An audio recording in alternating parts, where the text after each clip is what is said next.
नमस्कार दोस्तों, learn with RJ में आपका स्वागत है। तो दोस्तों, आज मैं लाया हूँ ह्यूमन रिसोर्स मैनेजमेंट यानी कि मानव संसाधन प्रबंध सेकंड पेपर के एमसीक्यूज को।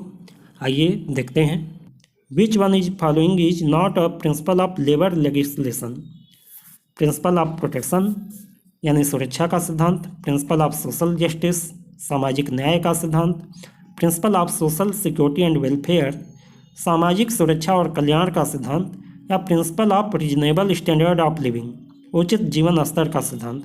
तो देखो, सम कानून जो है ये 3 सिद्धांतों पर आधारित है: principle of protection, principle of social justice and principle of social security and welfare. जीवन स्तर के लिए कोई भी सिद्धांत इसमें नहीं है। लेबर लॉ जो है वो जीवन स्तर के सिद्धांत पर आधारित नहीं है। ऑप्शन नंबर डी आपका सही हो जाएगा। अगला प्रश्न है, which part of the Indian constitution divides jurisdiction of enactment of labour legislation? भारतीय संविधान का कौन सा भाग सम कानूनों के अधिनियम के लिए क्षेत्राधिकार को विभाजित करता है? डिस्ट्रीब्यूशन ऑफ लेजिस्लेटिव पावर विधायी शक्ति का वितरण, directive principle of state policy राज्य और नीति निर्देशक सिद्धांत, फंडामेंटल राइट मौलिक अधिकार, या नन ऑफ द अबव उपरोक्त में से कोई नहीं। तो देखो, इंडियन कॉन्स्टिट्यूशन में डिस्ट्रीब्यूशन ऑफ लेजिस्लेटिव पावर दिया हुआ है, विधायी शक्ति का वितरण किया गया है। इसके अंतर्गत ये बताया गया है कि लेबर संबंधी जितने भी लॉ हैं उनको पास करने का जुरिडिक्शन किसका होगा। ठीक है, ऑप्शन नंबर ए आपका सही हो जाएगा।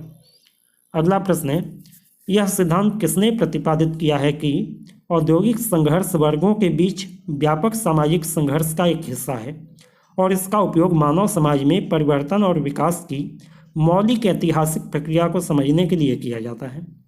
Who has propounded the theory that industrial conflict is a part of the broader social conflict between classes and used to explain the fundamental historical process of change and development in human society? Frank Tannenbaum, Adam Smith, Karl Marx, या फिर GDH कोल? तो यहाँ पे देखो, ये बात Karl Marx ने कही थी। ठीक है ना, ऑप्शन नंबर सी आपका सही हो जाएगा। अगला प्रश्न है, in which year the 2 consultative machinery Indian labour conference and standard labour committee were constituted in India?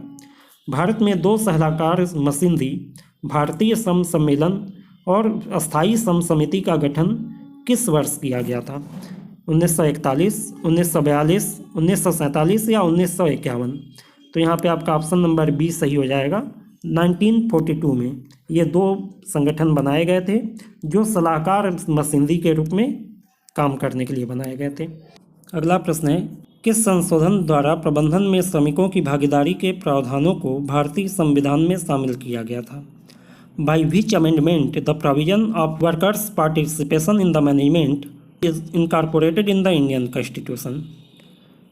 41th, 42nd, 43rd या 44th? तो यहाँ पे आपका ऑप्शन नंबर बी सही हो जाएगा। 42वें संविधान संशोधन में ये बात कही गई थी, या ये संशोधन किया गया था कि श्रमिकों की भी भागीदारी प्रबंधन में होगी। ठीक है ना, प्रबंधन में श्रमिकों की भी भागीदारी होगी।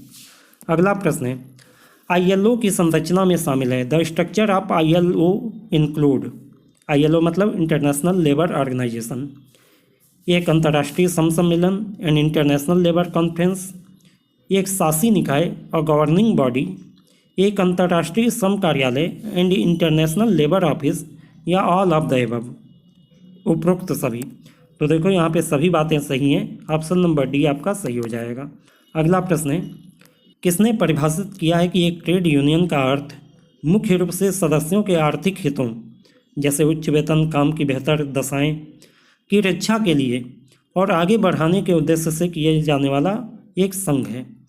Who has defined that a trade union means an association carried on mainly for the purpose of protecting and advancing the members economic interest like higher wages, better condition of work? Selig Perlman, GDH Cole, Robert F Hoxie, या Frank टेननबॉम? तो ये परिभाषा GDH कोल ने दी है। Option number B आपका सही हो जाएगा। अगला प्रश्न है, कल्याण अधिकारी के बारे में कौन सा कथन सही नहीं है? Which of the following statement about welfare officer is not correct. Welfare officer is statutory, कल्याण अधिकारी वैधानिक है। The qualification and duty of welfare officer are prescribe, कल्याण अधिकारी के लिए योग्यताएं एवं कर्तव्य निर्धारित हैं। Welfare officer is a third force, कल्याणकारी अधिकारी एक तीसरी शक्ति है। या फिर welfare officer has to represent the employer in cases of industrial dispute, यानी कल्याण अधिकारी को औद्योगिक विवाद के मामलों में नियोक्ता का प्रतिनिधित्व करना होगा। तो यहाँ पे ऑप्शन नंबर डी आपका सही हो जाएगा कि ये बात गलत है, ठीक है ना। कल्याण अधिकारी एक तीसरी शक्ति है जो किसी डिस्प्यूट के मामले में दोनों पक्षों के बीच में मध्यस्थता करती है या उसे सॉल्व करने का प्रयास करती है। तो ये किसी एक का प्रतिनिधित्व नहीं कर सकती है, ये एक स्वतंत्र व्यवस्था है। अगला प्रश्न देखिए, निम्नलिखित में से किसे वेतन का लौह नियम माना जाता है। Which of the following is regarded as the iron law of wages.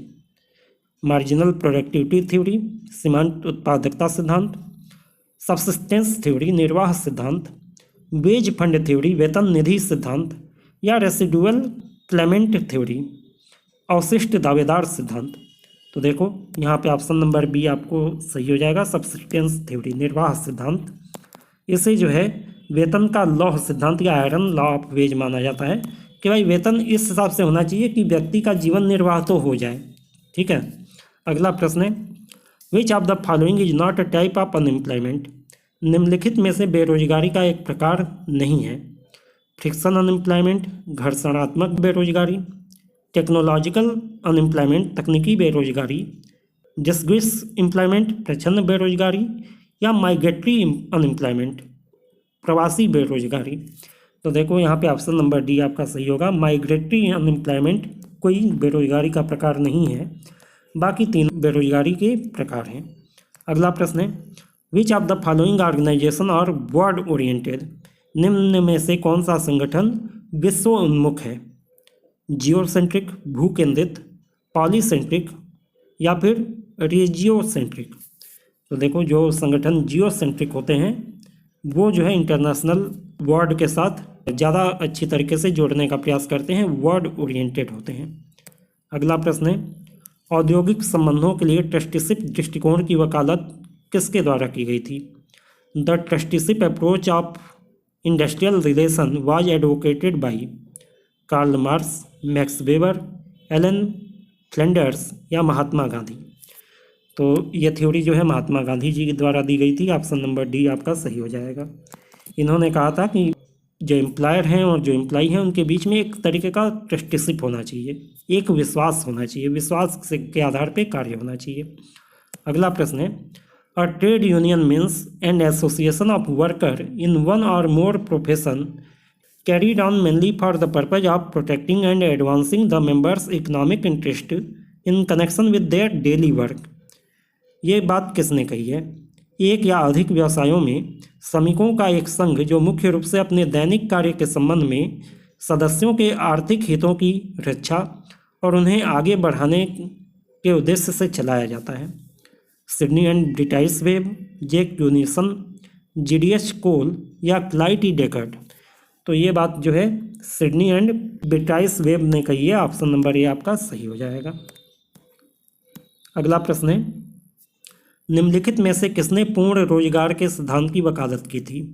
Who among the following advocated the theory of full employment. Breweries, Keynes, Adam Smith, या फिर एसी पिगो। तो आपका ऑप्शन नंबर बी सही हो जाएगा। Keynes महोदय ने पूर्ण रोजगार की वकालत की थी, ठीक है। अगला प्रश्न है, निम्नलिखित में से कौन सा केंद्रीय स्तर पर ट्रेड यूनियन को मान्यता प्रदान करता है। Which of the following provide for recognition of trade union at the central level. औद्योगिक विवाद अधिनियम, industrial dispute act, trade union अधिनियम, ट्रेड यूनियन एक्ट, उद्योग में अनुशासन संहिता, code of discipline in the industry, या फिर अंतर संघ आचार संहिता, inter union code of conduct. तो देखो केंद्रीय स्तर पर ट्रेड यूनियन को मान्यता देने के लिए code of discipline in industry, उद्योग में अनुशासन संहिता, ये आपको अधिकार देती है। अगला प्रश्न है, शिकायत निवारण, अनुशासन, सामूहिक सौदेबाजी एचआरएम के क्या हैं? Grievance redressal, discipline, collective bargaining और व्हाट ऑफ एचआरएम? एकीकरण, इंटीग्रेशन फंक्शन, ये समारोह नहीं है, ये सभी कार्य होंगे। ठीक है, हिंदी ट्रांसलेशन गलत है। एकीकरण कार्य, इंटीग्रेशन फंक्शन, खरीद कार्य, प्रोक्योरमेंट फंक्शन, विकास कार्य, डेवलपमेंट फंक्शन या व्यवहारिक कार्य, बिहेवियरल फंक्शन। तो देखो, ग्रीवियंस को रिड्रेस करना, डिसिप्लिन को मेंटेन करना, कलेक्टिव बार्गेनिंग करना, ये सब एचआरएम के इंटीग्रल फंक्शन है, एकीकृत कार्य है। ऑप्शन नंबर ए आपका सही हो जाएगा। अगला प्रश्न है, एमबीओ की अवधारणा सबसे पहले किसके द्वारा विकसित की गई थी? तो ये क्वेश्चन अभी हमने पहले भी देखा था, पीटर एफ ड्रकर ने एमबीओ की अवधारणा को डेवलप किया था।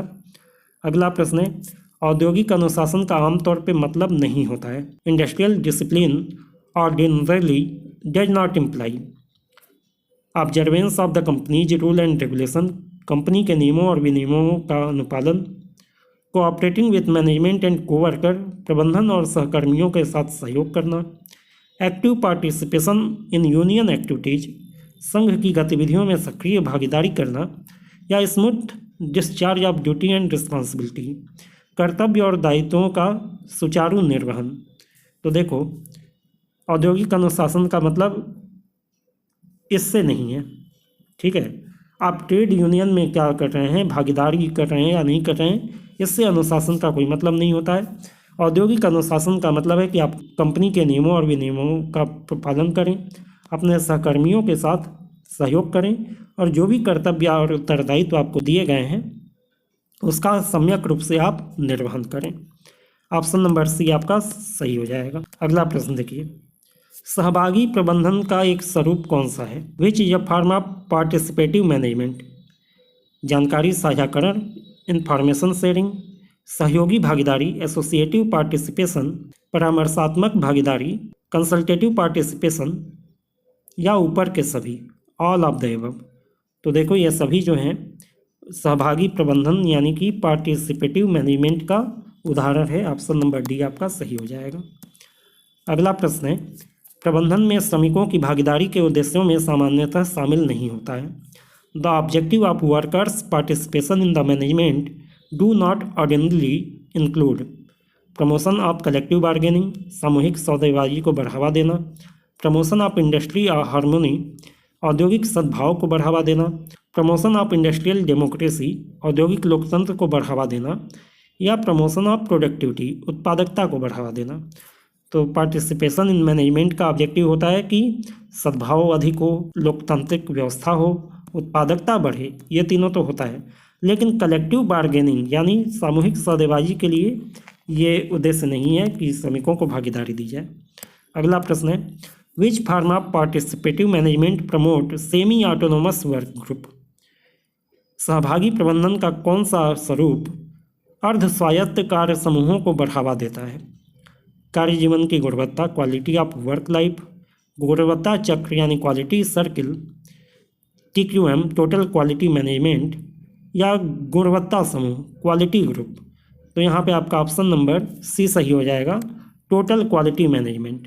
ठीक है ना, ये अर्ध स्वायत्त कार्य समूहों को बढ़ावा देता है यानी सेमी ऑटोनोमस वर्क ग्रुप को बढ़ावा देता है। अगला प्रश्न है, employee accountability is strain in our audit, our training, succession planning या HR यानी आवर फंक्शन। कर्मचारी की जवाबदेही मजबूत होती है। घंटा लेखा परीक्षा, घंटा प्रशिक्षण, उत्तराधिकार की योजना बनाना या घंटे का कार्य। तो यहाँ पे आपका ऑप्शन नंबर ए सही हो जाएगा, आवरली ऑडिट यानी घंटा लेखा परीक्षा से कर्मचारी जवाबदेही मजबूत होती है। अगला प्रश्न है, संचार की मुख्य बाधाएं हैं। The main barrier of communication are संगठनात्मक एवं अर्थपूर्ण, ऑर्गेनाइजेशनल एंड सिमेंटिक, व्यक्तिगत मनोवैज्ञानिक एवं नए विचारों का प्रतिरोध, पर्सनल साइकोलॉजिकल और रेजिस्टेंस ऑफ न्यू आइडिया, और ब दोनों बोथ ए एंड बी, या संगठनात्मक मनोवैज्ञानिक ऑर्गेनाइजेशनल एंड साइकोलॉजिकल। तो यहाँ पे आपका ऑप्शन नंबर सी सही हो जाएगा कि बैरियर अनेक प्रकार के हो सकते हैं संगठन में। संगठनात्मक भी हो सकते हैं, अर्थपूर्ण भी हो सकते हैं, व्यक्तिगत भी होते हैं, मनोवैज्ञानिक भी होते हैं और नए विचारों के प्रतिरोध करने संबंधी भी होते हैं। ऑप्शन नंबर सी आपका सही हो जाएगा। अगला प्रश्न है, पदोन्नति मूलतः पुरस्कार है। Promotion is basically a reward for क्षमता, इफिशियंसी, ज्येष्ठता यानी सीनियरिटी, शारीरिक फिटनेस यानी फिजिकल फिटनेस या अवधारणा, रिटेंशन। तो यहाँ पे आपका ऑप्शन नंबर ये सही होगा। प्रमोशन जो है कभी भी इफिशियंसी पे बेस्ड होता है, क्षमता पर आधारित होता है। यदि आपकी क्षमता है आप प्रमोटेड किए जाएंगे, आपको और ज़्यादा महत्वपूर्ण काम दिया जाएगा। अगला प्रश्न देखिए, औद्योगिक संबंध शब्द का अर्थ क्या है। The term of industrial relation means प्रबंधन और श्रम के बीच में संबंध, संगठन और कर्मचारियों के बीच में संबंध, रिश्ता जो रोजगार से बढ़ता है या उपरोक्त सभी। The term industrial relation means relationship between management and labour, relationship between organization and employee, relationship that grows out of employment या ऑल ऑफ द एबव।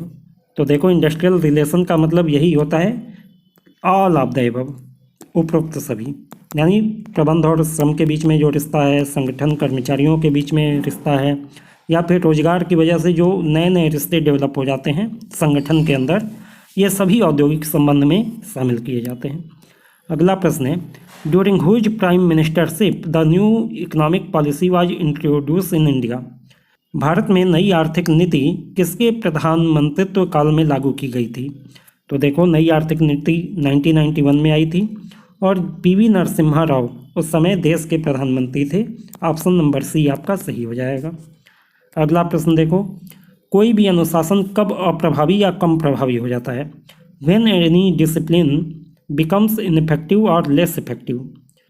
कार्यवाही में अधिक समय व्यतीत करना, longer time spending in action, अनुशासन को अव्यक्तिक रूप से नियंत्रित किया जाना, डिसिप्लिन इज हैंडल्ड इम्पर्सनली, नियमों और प्रदर्शनों मापदंडों से अवगत होना, aware of rule and performance criteria, या केवल A and B, only A and B. तो देखो यदि किसी अनुशासनात्मक कार्यवाही में बहुत ज़्यादा टाइम लगा दिया जाए या इम्पर्सनल तौर पे इसे हैंडल किया जाए तब ये कम इफेक्टिव हो जाता है। तो ऑप्शन नंबर डी आपका सही हो जाएगा, केवल और ब। अगला प्रश्न है, तालाबंदी एक हथियार है। Lockout is a weapon available to. कर्मचारियों का, एम्प्लॉइज, ट्रेड यूनियनों का, ट्रेड यूनियंस, नियोक्ताओं का, एम्प्लॉयर्स, या सरकार का, गवर्नमेंट। तो देखो लॉकआउट जो है एम्प्लॉयर्स के लिए एक हथियार है, नियोक्ताओं का एक हथियार है जिसके माध्यम से वो कर्मचारियों के ऊपर दबाव बना पाते हैं। ऑप्शन नंबर सी आपका सही हो जाएगा। अगला प्रश्न है, the basic postulate on which ILO standard lie for. वे कौन सी मूल अभिधारणाएं हैं जिन पर ILO मानक आधारित हैं। Labour is not a commodity, श्रम कोई वस्तु नहीं है। Freedom of expression and of association are essential to sustained progress. निरंतर प्रगति के लिए अभिव्यक्ति और संघ की स्वतंत्रता आवश्यक है। Poverty anywhere constitute danger to the prosperity everywhere.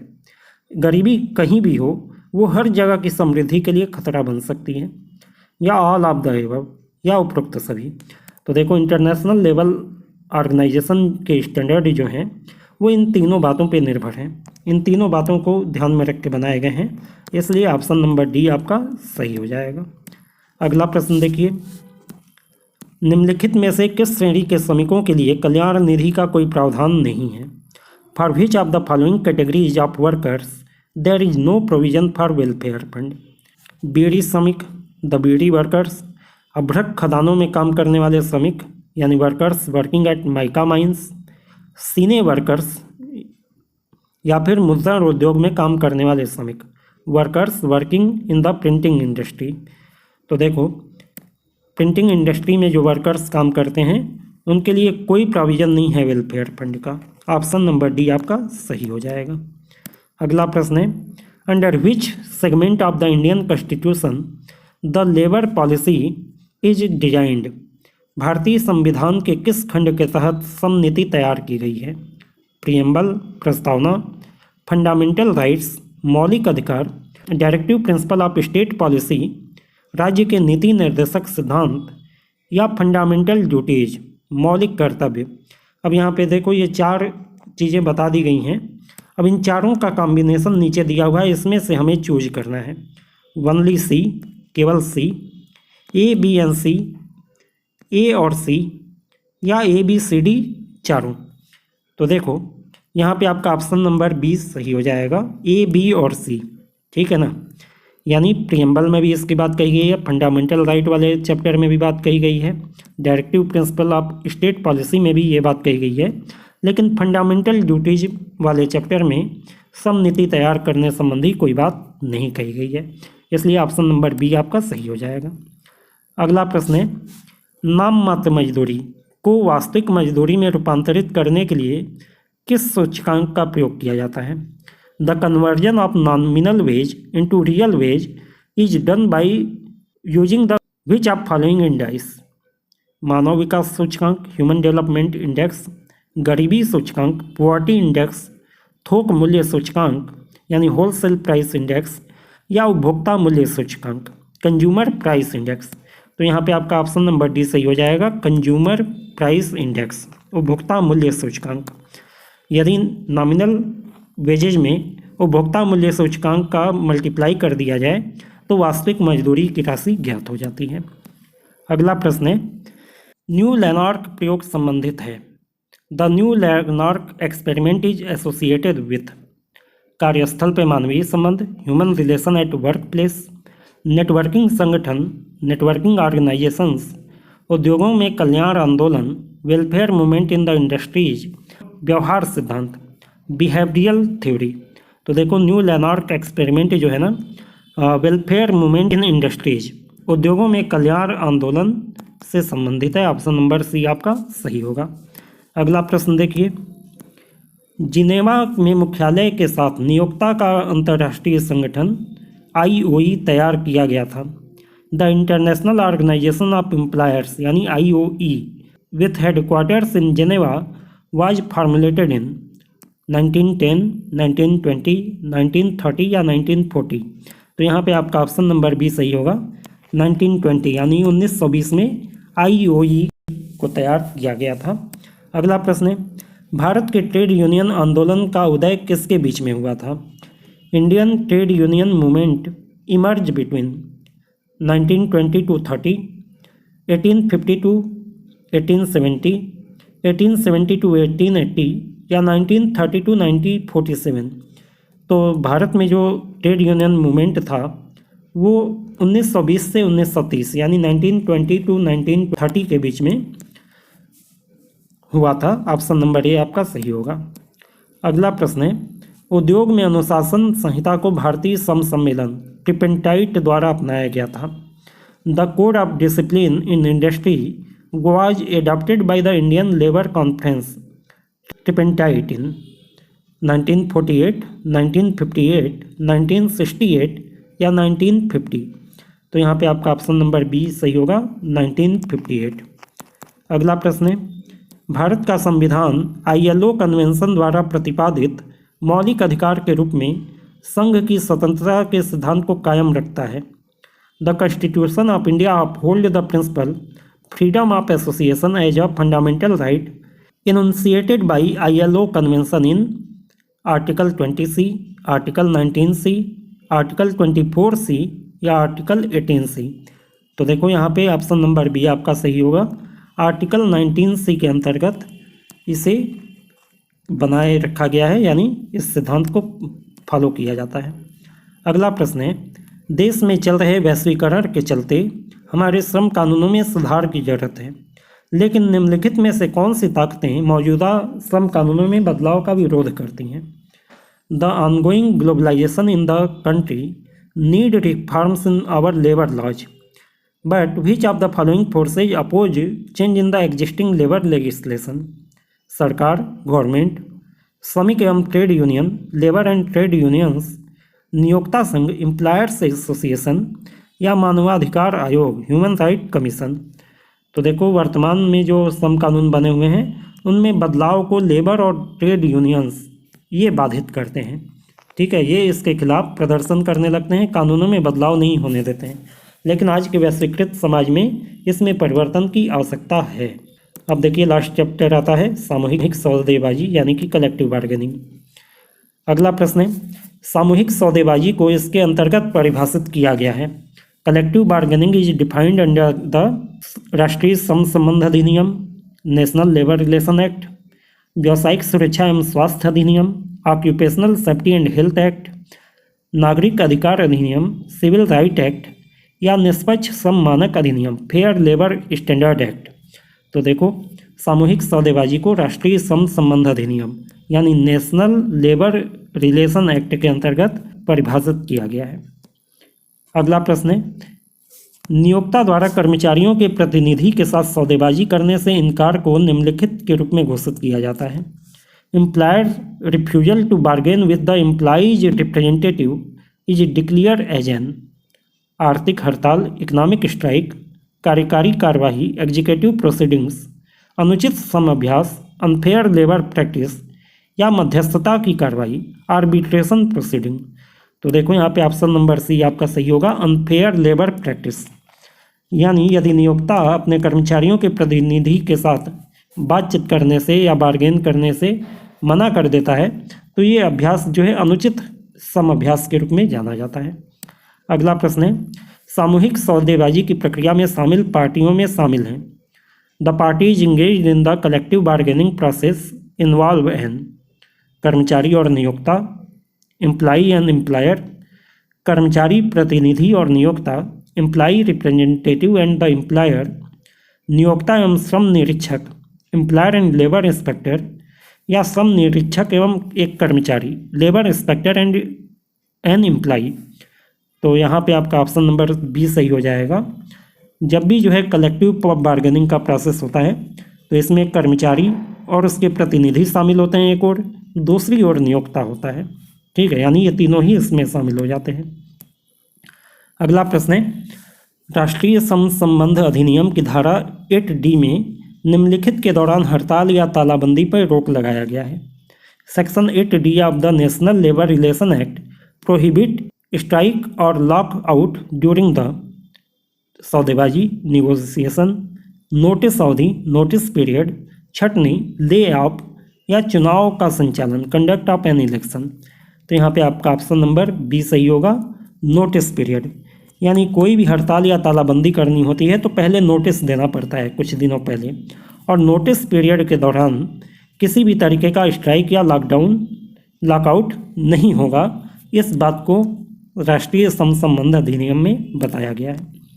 अगला प्रश्न है, the national labour relation act provide for longer notice period when the collective bargaining involve the employee of an educational institution, religious institution, community organisations या health care organisations. राष्ट्रीय संबंध अधिनियम लंबी notice अवधि प्रदान करता है जब सामूहिक सौदेबाजी में निम्नलिखित के कर्मचारी शामिल होते हैं: शैक्षणिक संस्थान, धार्मिक संस्था, सामुदायिक संगठन या स्वास्थ्य देखभाल संगठन। तो देखो जब हेल्थ केयर ऑर्गेनाइजेशन किसी सामूहिक सौदेबाजी में शामिल होते हैं, कलेक्टिव बार्गेनिंग में शामिल होते हैं, तो ऐसे केस में नोटिस पीरियड को बढ़ा दिया जाता है ताकि हल निकलने की संभावना ज़्यादा हो, क्योंकि स्वास्थ्य सेवा एक ऐसी सेवा है जिसके बाधित होने से बहुत ज़्यादा परेशानियां खड़ी हो सकती हैं। ठीक है, तो इसलिए इसके लिए नोटिस पीरियड को लंबा रखा गया है। अगला प्रश्न है, a labour organization seeking to picket against a health care institution must give a written notice to its intention to the strike at least 10 days before taking such action to both the employer and the। किसी स्वास्थ्य देखभाल संस्थान के खिलाफ धरना देने की इच्छा रखने वाले श्रमिक संगठन को ऐसी कार्रवाई करने के कम से कम 10 दिन पहले नियोक्ता और किसको दोनों को हड़ताल करने के अपने इरादे की लिखित सूचना देनी होगी। Occupational safety and health administration, international labour organization, American federation of labour या federal mediation and conciliation service, व्यावसायिक सुरक्षा एवं स्वास्थ्य प्रशासन, अंतर्राष्ट्रीय श्रम संगठन, अमेरिकन फेडरेशन ऑफ लेबर या संघीय मध्यस्थता एवं सुलह सेवा। तो देखो यदि कोई स्वास्थ्य ऑर्गेनाइजेशन के खिलाफ धरना देने की इच्छा रखता है तो ऐसे व्यक्ति को कम से कम 10 दिन पहले अपने एम्प्लॉयर को भी सूचना देनी होगी और साथ ही संघीय मध्यस्थता एवं सुलह सेवा। ऑप्शन नंबर डी आपका सही होगा, federal mediation and conciliation service. इस जगह भी सूचना देनी होगी, नोटिस देना होगा, उसके बाद ही इस तरीके के आंदोलन किए जा सकते हैं। अगला प्रश्न देखो, किस प्रकार के सामूहिक सौदेबाजी में कार्यकर्ता लाभ के स्थान पर कुछ खो देते हैं? In which type of collective bargaining worker lose something instead of gaining? रियायती सौदेबाजी, कंसेशन बार्गेनिंग, गठबंधन सौदेबाजी, कोलिएशन बार्गेनिंग, उत्पादकता सौदेबाजी, प्रोडक्टिविटी बार्गेनिंग, या उपरोक्त सभी, ऑल ऑफ द एबव। तो देखो, जो कंसेशनल बार्गेनिंग होती है यानी रियायती सौदेबाजी होती है, इसके अंतर्गत कभी कभी सामूहिक सौदेबाजी में जो व्यक्ति इसे करता है वो कुछ पाने के स्थान पे कुछ खो भी देता है। अगला प्रश्न है, संयुक्त राज्य अमेरिका में सामूहिक सौदेबाजी अधिकतर होती है औद्योगिक स्तर पे, क्षेत्रीय स्तर पे, राष्ट्रीय स्तर पे, या उद्यम के स्तर पे। In USA collective bargaining mostly take place in the industrial level, regional level, national level, या इंटरप्राइज लेवल। तो देखो, अमेरिका में ज़्यादातर जो कलेक्टिव बार्गेनिंग होती है इंटरप्राइज लेवल पे यानी उद्यम स्तर पे होती है, यानी एक जैसे कामकाज करने वाली सभी संगठनों के श्रमिक एक साथ मिलकर कलेक्टिव बार्गेनिंग का काम करते हैं। अगला प्रश्न है, सामूहिक सौदेबाजी उनके बीच समझौतों द्वारा विनियमित एक प्रक्रिया है। Collective bargaining is a procedure regulated by the agreement between their, यानी किनके बीच में एग्रीमेंट के तहत कलेक्टिव बार्गेनिंग की जाती है? सौदेबाजी एजेंट एवं नियोक्ता, बार्गेनिंग एजेंट एंड एम्प्लॉयर्स, कर्मचारी और कर्मचारी, एम्प्लॉइज एंड एम्प्लॉइज, नियोक्ता और नियोक्ता, एम्प्लॉयर एंड एम्प्लॉयर, सम अधिकारी एवं trade union, labour officer and trade unions. तो यहाँ पे आपका ऑप्शन नंबर ए सही होगा, बार्गेनिंग एजेंट और एम्प्लॉयर्स के बीच में जो समझौता होता है उसके अंतर्गत सौदेबाजी की जाती है। ऑप्शन नंबर ए आपका सही हो जाएगा। अगला प्रश्न है, what is the role of trade union in the collective bargaining? सामूहिक सौदेबाजी में ट्रेड यूनियन की क्या भूमिका है?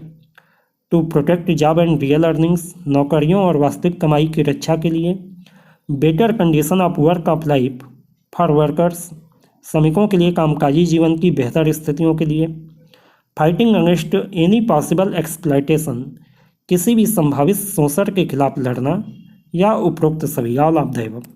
तो देखो, ट्रेड यूनियन कलेक्टिव बार्गेनिंग करते वक्त क्या रोल प्ले करता है? इन सभी के खिलाफ जो है वो प्रोटेक्शन का प्रयास करता है कि जॉब प्रोटेक्टेड हो, अर्निंग प्रोटेक्टेड हो, वर्क लाइफ अच्छी हो वर्करों की, और साथ ही किसी तरीके का एक्सप्लॉयटेशन वर्कर्स का ना होने पाए। इन सभी चीज़ों को ध्यान में रखते हुए कलेक्टिव बार्गेनिंग की जाती है। अगला प्रश्न है, निम्नलिखित में से कौन सा कानून संयुक्त राज्य अमेरिका में सामूहिक सौदेबाजी से संबंधित है? Which of the following legislation deals with the collective bargaining in USA? Labour management relation act, श्रम प्रबंधन संबंध अधिनियम, लैंड्रम गिफिन एक्ट, OASDHI एक्ट, या नन ऑफ एबव। तो यहाँ पे आपका ऑप्शन नंबर ए सही होगा, labour management and relation act. इसी एक्ट के अंतर्गत कलेक्टिव बार्गेनिंग अमेरिका में की जाती है। अगला प्रश्न है, भारत में आर्थिक सुधारों के बारे में निम्नलिखित में से कौन सा कथन सत्य नहीं है, यानी कौन सा कथन गलत है? Which of the following statement about economic reform in India is not true? Economic reform were initiated in July 1991। आर्थिक सुधार जुलाई 1991 में शुरू किए गए थे, सही है। भुगतान संतुलन संकट के कारण आर्थिक सुधारों में जल्दीबाजी की गई। The balance of payment crisis led to the hurried introduction of economic reform, ये भी बात सही है। LPG आर्थिक सुधारों के 3 घटक थे। LPG were the 3 component of economic reform, ये भी बात सही है। लेकिन आखिरी बात, इसका मानव संसाधन प्रबंध पे सबसे कम प्रभाव पड़ा। It has list impact on the human resource management, यही बात आपकी गलत हो जाएगी, ठीक है। और यही पूछा है कि कौन सा ऑप्शन गलत है, तो ऑप्शन नंबर डी गलत है।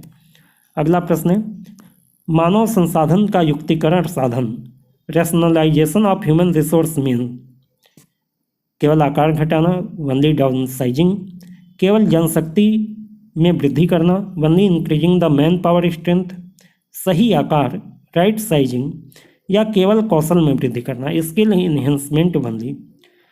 तो रैशनलाइजेशन ऑफ ह्यूमन रिसोर्स के अंतर्गत आपका राइट साइजिंग यानी कि सही आकार में मानव संसाधन को रखा जाना, इस बात पे फोकस किया जाता है। अगला प्रश्न है,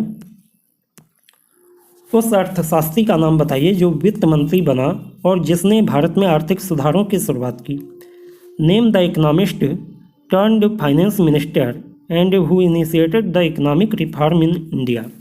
तो देखो, आर्थिक सुधार जो है मनमोहन सिंह के वित्त मंत्री बनने के समय किया गया और ये भारत के एक प्रसिद्ध अर्थशास्त्री हैं। इनको जो है विशेष तौर पे वित्त मंत्री बनाया गया 1991 में, जब देश संकट में था, और इनके कार्यकाल में ही आर्थिक सुधार लागू किया गया। अगला प्रश्न है, social security provided by a means test is called. साधन परीक्षण के माध्यम से प्रदान की जाने वाली सामाजिक सुरक्षा कही जाती है। सोशल इंश्योरेंस सामाजिक बीमा, म्यूचुअल इंश्योरेंस पारस्परिक बीमा, सोशल एश्योरेंस सामाजिक आश्वासन या सोशल असिस्टेंस सामाजिक सहायता। तो सोशल सिक्योरिटी जो मीन टेस्ट के आधार पे प्रोवाइड की जाती है उसे हम सोशल असिस्टेंस यानी सामाजिक सहायता के नाम से जानते हैं। ऑप्शन नंबर डी आपका सही होगा। अगला प्रश्न है, in USA the labour management relation act Taft Hartley act was enacted in. संयुक्त राज्य अमेरिका में श्रम प्रबंधन संबंध अधिनियम, जिसे टेप्ट हार्टले अधिनियम के नाम से भी जाना जाता है, यह अधिनियमित कब किया गया था? 1937, 1947, 1957 या 1967। तो यहाँ पे आपका सही जवाब होगा 1947। ऑप्शन नंबर बी आपका सही हो जाएगा। अगला प्रश्न है, औद्योगिक संबंधों की त्रिस्तरीय संस्थागत संरचना की अवधारणा को किसने आगे बढ़ाया? Who advance the concept of 3 tier institutional structure of the industrial relation? John T Dunlop, Allan Flanders, Kochan Katz and McKersie या रॉय एडम।